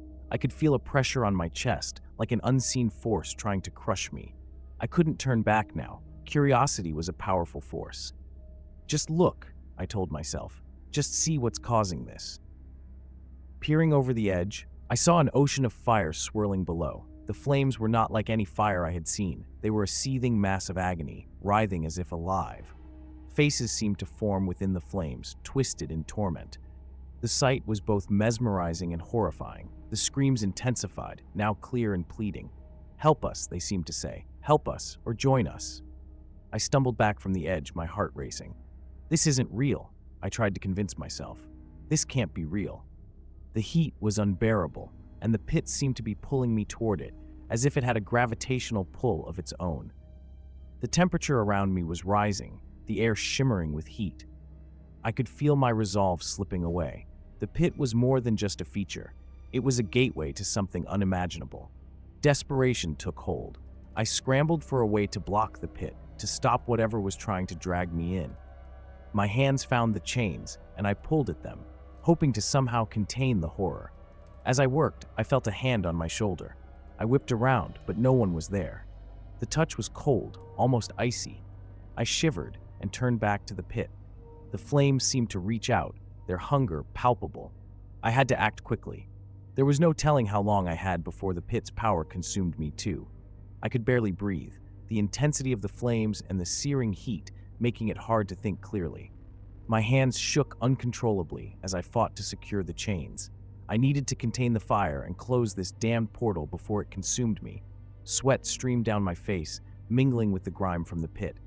Come on, I urged myself, trying to force the chains into place. The pit seemed to respond to my panic. The flames surged higher, as if in defiance of my efforts. The faces in the fire twisted, their mouths opening wide in silent screams. It felt like they were pleading with me to join them, to give in to the madness. "No, not you," I said, gritting my teeth. "Not today." The chains, heavy and unyielding, resisted my attempts to secure them. My breathing was ragged, every breath feeling like it was tearing at my lungs. Then it happened. The pit roared, and a wave of heat blasted from it, knocking me to the ground. I gasped for air, the intensity of the fire making the walls of the chamber shake. I could see the flames leaping out, as if they were trying to escape. My flashlight flickered wildly, its beams slicing through the smoke and fire. My mind raced. I needed another way to seal the pit, but nothing was coming to me. "Think, Frank, think," I whispered desperately. In the chaos, I noticed something peculiar. The pit's light flickered in a pattern, almost rhythmic. It was like it was trying to communicate something. "What do you want?" I shouted into the roaring flames. "What do you want from me?" I felt a cold hand on my arm again, and this time I was sure it wasn't just my imagination. I looked down and saw a spectral figure, faint and translucent. It looked at me with mournful eyes before vanishing into the smoke. I knew then that this was no ordinary fire. It was a living, malevolent force. I realized I needed to destroy the source of the fire itself. The chains were ineffective. I had to find another way. In a moment of clarity, I spotted a gas line running along the wall. It was old and corroded, but still functional. If I could rupture it, it might draw the fire away or even extinguish it. The risk was enormous, but staying here meant certain death. I grabbed a wrench and went to work on the gas line. The wrench slipped in my sweat-slicked hands, and I cursed under my breath. Finally, I managed to break the line. Gas began to hiss out, mixing with the fire. I stepped back, bracing for an explosion. The flames roared, rising higher and higher, but then something incredible happened. The gas ignited with a deafening boom. The fire was sucked into the pit, collapsing in on itself. The chamber shook violently, and then silence. The pit was no longer visible, and the heat began to dissipate. I slumped to the ground, exhausted and terrified. I had survived, but the pit's dark influence lingered in my mind. As I stumbled out of the factory, I realized the flames were just a part of something far more sinister. The factory's secrets were now buried again, but the memory of the fire and the souls trapped within would never leave me. No one would ever know the full extent of what I encountered, but the horror of that pit would haunt my dreams forever. I'd beaten the fire, but I wasn't sure if I'd escaped its grasp.